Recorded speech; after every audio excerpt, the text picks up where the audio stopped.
I thought Stephanie was my forever. 3 years together, a diamond ring and wedding plans for June. But everything changed the night her alcoholic friend Jessica fell at that restaurant. 1 minute, I was trying to prevent a scene. The next, I was in handcuffs, while my fiancé stood silently watching. The betrayal that followed would shatter my world, but ultimately save me from a lifetime of misplaced loyalty. Before I get into how my own fiancé sent me to jail, let me know where you're watching from, and please hit that like and subscribe button. I never imagined my life would take such a dramatic turn. At 28, I had everything going for me. A solid position as a civil engineer at one of the most respected firms in Seattle weekends, filled with hiking adventures and photography sessions, capturing the beautiful Pacific Northwest landscapes. My parents lived just a few hours away in Portland, and my cousin Kyle was practically my brother. Dating had never been my strong suit before I met Stephanie. A few relationships here and there, but nothing that made me want to commit forever. That all changed at my college friend Mark's wedding 3 years ago. I spotted Stephanie across the reception hall laughing with some friends. She had this warmth about her that drew me in immediately. At 27, she was an elementary school teacher with a genuine passion for helping children. Our conversation flowed effortlessly that night, from favorite travel destinations to debating the best local coffee shops. It took 6 months of casual dating before we made things official. We discovered shared interests in travel spending, weekends cooking elaborate meals together, and exploring hidden trails around Washington state. After a year of dating, moving in together seemed like the natural next step. We found a cozy apartment near Green Lake, combining our furniture and building a home that reflected both our personalities. We talked about the future planned trips and imagined growing old together. The proposal happened during a weekend trip to Mount Rainier. I had planned it for months, waiting for the perfect sunset moment. When I dropped to one knee at the lookout point, ring in hand, her joyful tears and immediate yes made all the planning worthwhile. We set our wedding date for June 15th of the following year, giving us plenty of time to arrange everything. The following months were a whirlwind of venue visits, vendor meetings, and putting deposits down to secure our special day. Both our families were thrilled, with our mothers particularly involved in planning every detail. I even sold my bachelor pad to put a down payment on a small house in a family-friendly neighborhood. We created a joint bank account specifically for wedding expenses, pooling our savings to create the perfect celebration. I first met Jessica about 2 months into dating Stephanie. They had been best friends since their college days, practically inseparable. Jessica was 29, single, worked as a marketing executive, and had a reputation for being the life of every party. During our first few meetings, she seemed charming enough, though I noticed she always had a drink in hand. The first real warning sign came during my birthday dinner. Jessica showed up already intoxicated, loudly interrupting conversations and spilling wine across the table. Stephanie laughed it off as Jessica having a rough week, but I saw how uncomfortable my parents looked. As the months passed, a pattern emerged. Jessica would call Stephanie at all hours, often slurring her words, claiming some emergency that required immediate attention. Our date nights, weekend plans, and even a mini vacation were interrupted by these calls. The tension between us grew as these incidents became more frequent. When I voiced my concerns about Jessica's influence, Stephanie would immediately become defensive. Our first real argument happened after Jessica made a scene at my family Easter, gathering, drinking too much, and making inappropriate comments to my teenage cousin. When I brought it up later that night, Stephanie shut down my concerns with her standard response. She is just going through a rough time right now. Her job is stressful, and she broke up with Tyler. She needs support, not judgment. I could not help but notice that Stephanie drank more when Jessica was around, sometimes matching her drink for drink. After a particularly concerning night out, Stephanie promised to establish some boundaries with Jessica before our wedding. She acknowledged that her friend might have some issues, but insisted loyalty meant standing by her during difficult times. Despite these promises, Jessica's behavior continued. She would make passive-aggressive comments about me taking Stephanie away from her, or suggest that I was too boring for someone as vibrant as Stephanie. I tried to be understanding, but the situation was becoming increasingly uncomfortable.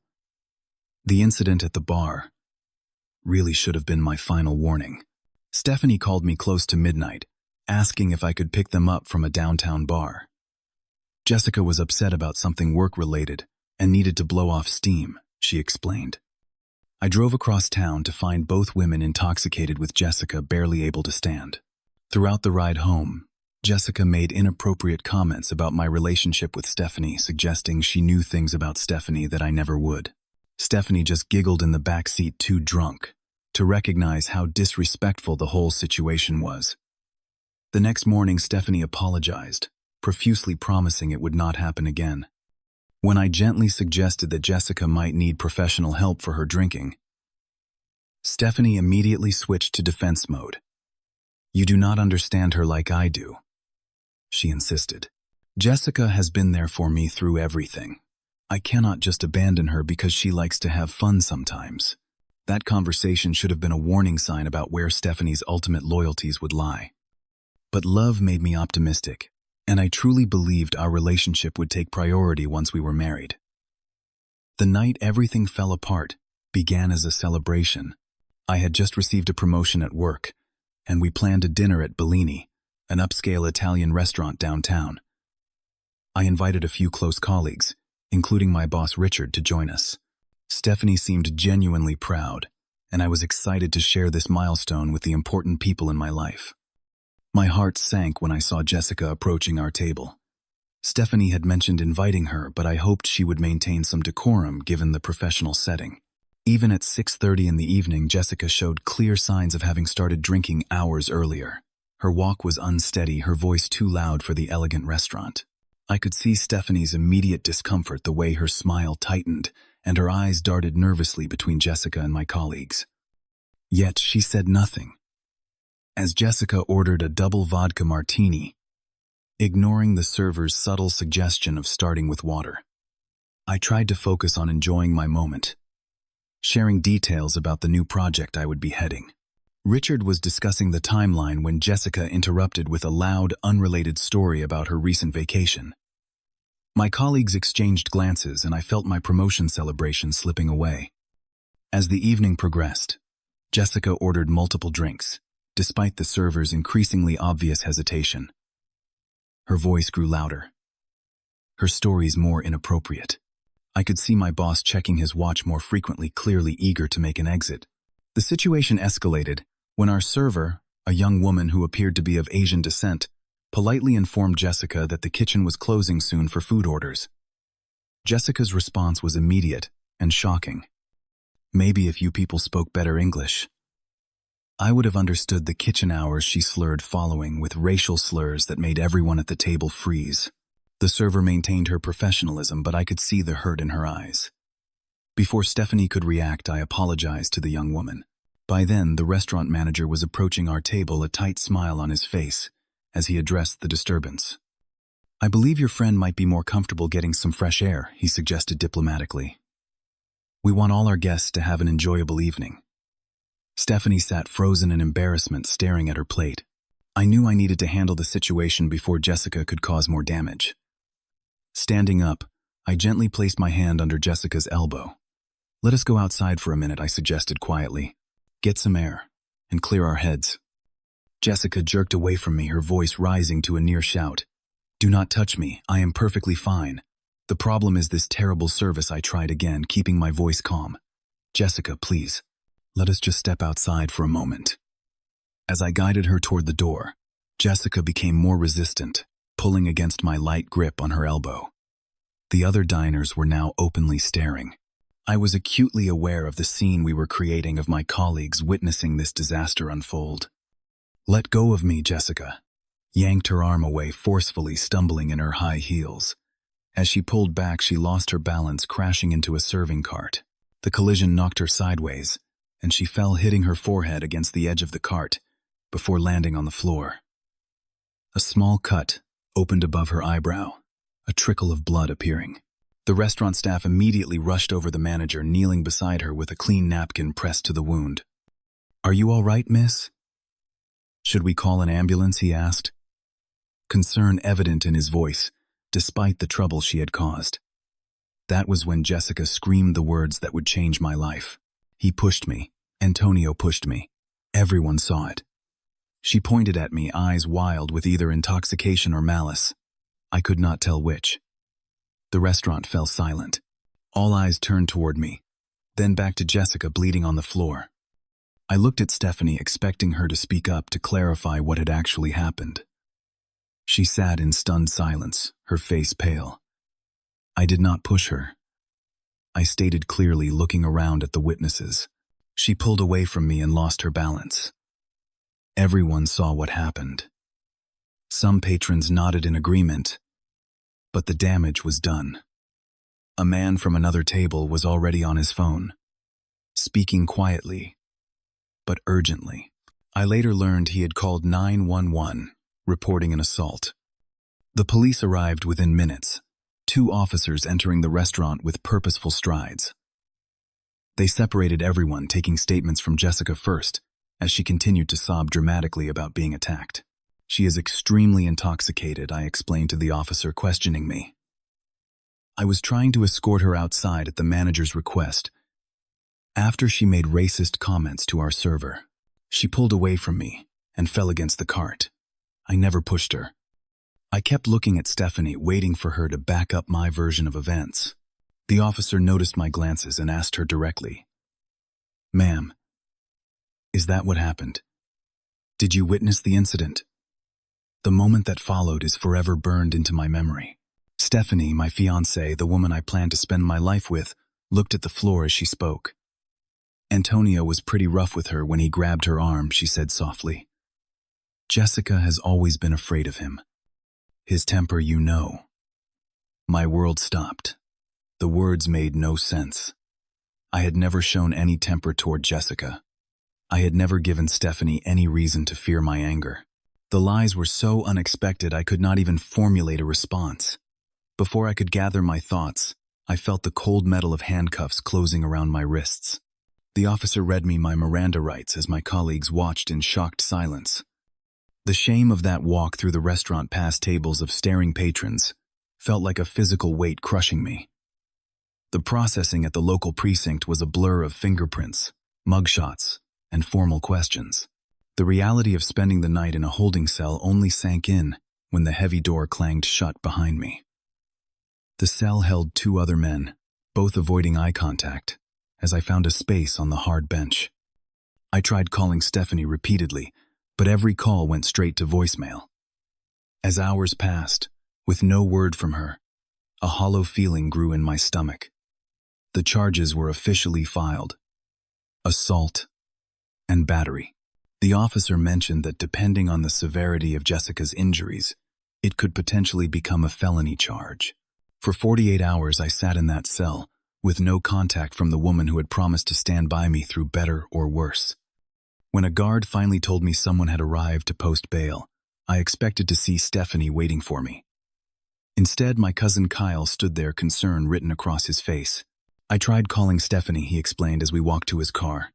"She said she needed some time and space to process everything." We drove in silence back to the apartment Stephanie and I shared. When I opened the door, I immediately noticed her essential items were gone. Her toothbrush, favorite clothes, the framed photo of her parents she always kept on the nightstand. On the kitchen counter was a hastily scribbled note, explaining she was staying with Jessica until things calmed down. I spent that first night alone, staring at our engagement photos still hanging on the walls, wondering how the person who knew me best could believe I was capable of violence. Monday morning brought another blow. My supervisor called to inform me I was being placed on administrative leave pending the resolution of the incident. News of my arrest had already spread through our social circle. My phone filled with confused messages from friends who had seen Jessica's social media posts portraying herself as a victim of unprovoked assault. The first contact from Stephanie came not as a call but a text message. "I think you should consider anger management classes. It might help your case." I stared at those words, unable to comprehend how she could think I needed anger management. In 3 years together, I had never once raised my voice to her. The following texts were even more stunning. She suggested I should apologize to Jessica to make this all go away. The final breaking point came when Stephanie called finally to tell me that Jessica's attorney had offered a deal. If I pleaded guilty to a lesser charge of disorderly conduct, paid for Jessica's medical bills, and agreed to counseling, they would not pursue the felony assault charges. It is the easiest way out of this, Stephanie said, her voice distant and unfamiliar. Jessica said she would be willing to forgive you if you admit you have a problem. In that moment, I realized what was happening. My future was being sacrificed to protect Jessica's reputation and maintain Stephanie's misplaced loyalty. The woman I loved was asking me to plead guilty to a crime I did not commit, to carry that record for the rest of my life rather than stand up for the truth. I am not taking a plea deal for something I did not do, I told her firmly. And the fact that you would ask me to do that tells me everything I need to know about where I stand with you. I rejected the court-appointed attorney, who seemed more interested in processing my case quickly than finding the truth. Kyle, proving himself the true family I needed, connected me with Sarah, his former college roommate who now practiced law, specializing in false accusations. Our initial consultation was sobering. Based on Stephanie and Jessica's statements to police, plus the witness accounts of the blood and Jessica's fall, the case against me looked strong. Sarah did not sugarcoat the situation. False accusations are difficult to disprove, she explained, but not impossible if we act quickly to gather evidence before it disappears. The financial sacrifice was significant. I emptied my savings account, the money that had been earmarked for our honeymoon, to afford Sarah's retainer. It felt like watching my entire future drain away. But I knew I had no choice. My first piece of luck came when Sarah advised me to record a phone conversation with Stephanie. In Washington state, this was legal with one-party consent. When I called Stephanie to discuss the case, Sarah had coached me on exactly what to ask. "Were you looking directly at us when Jessica fell?" I asked casually. "No, I was looking at my phone," Stephanie admitted.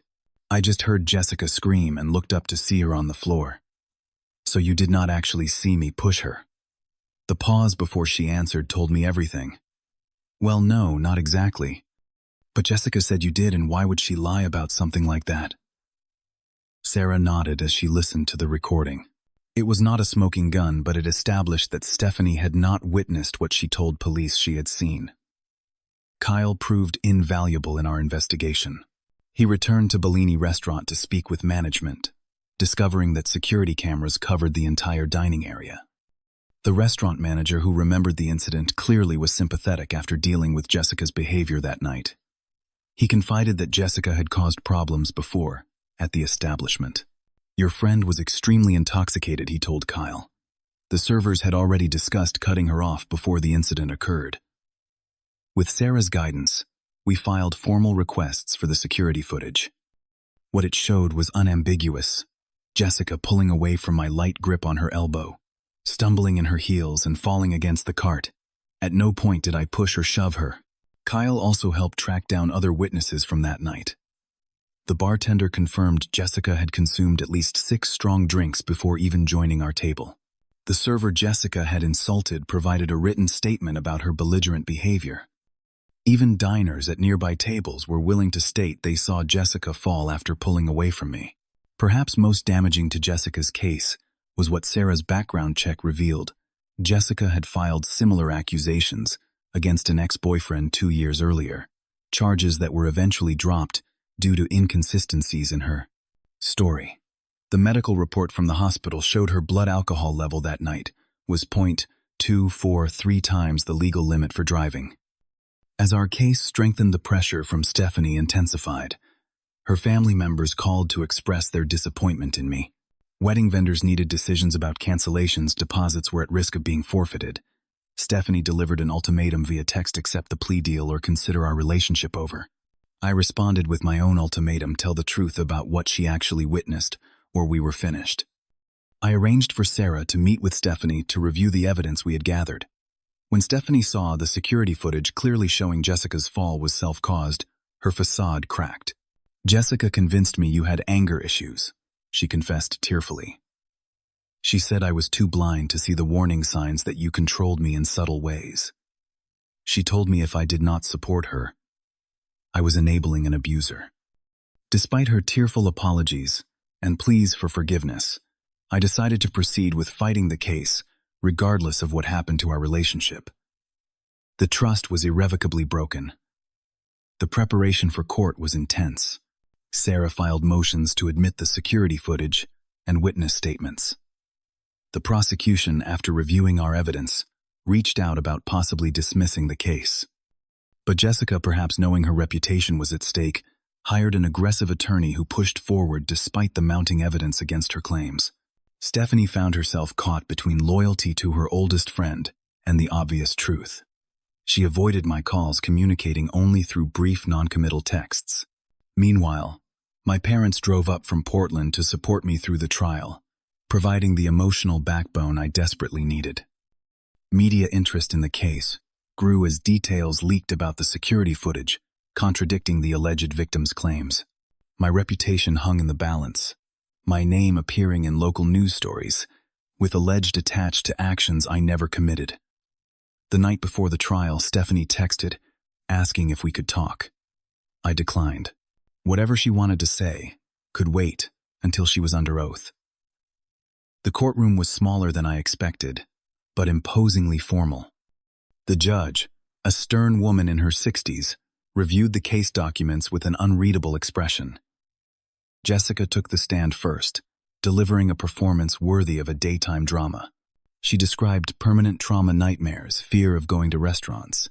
She claimed I had always disliked her, had been trying to separate her from Stephanie. Sarah's cross-examination was methodical and devastating. She established discrepancies in Jessica's timeline, had her admit to the number of drinks consumed, and finally played the security video that clearly showed Jessica pulling away and falling without any push from me. The restaurant staff testimony further damaged Jessica's credibility. They described her intoxication, her racial slurs toward the server, and the manager's request to have her leave the premises. The bartender's testimony about her alcohol consumption left no doubt about her impaired state. When Stephanie took the stand, she looked pale and nervous. Under oath, with the security video already shown to the court, she finally admitted the truth. I did not actually see Antonio push Jessica. She said, her voice barely above a whisper. I was looking down at my phone when I heard the commotion.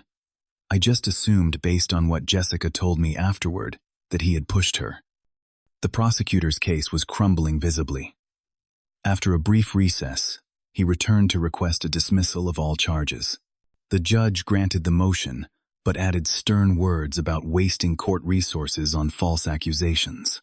She suggested the prosecutor's office might want to consider perjury charges against Jessica, given the clear video evidence contradicting her sworn testimony. Just like that, it was over. The case dismissed with prejudice, meaning it could not be brought again. My name was cleared legally, though the damage to my reputation and life could not be so easily repaired. I walked out of the courthouse feeling vindicated but hollow. 3 months of my life had been consumed by fighting these false charges. My savings were depleted, my job had been on hold, and my future plans were in shambles. The victory felt incomplete. Stephanie was waiting by my car in the parking lot, tears streaming down her face. It was the first time we had spoken face to face since that night, at the restaurant. Antonio, please, she began, her voice breaking. I am so sorry. I was confused and scared that night. Jessica was bleeding. Everyone was staring. The police were there. I just froze and said what Jessica had told me happened. I looked at the woman I had planned to marry, trying to reconcile her with the person who had abandoned me when I needed her most.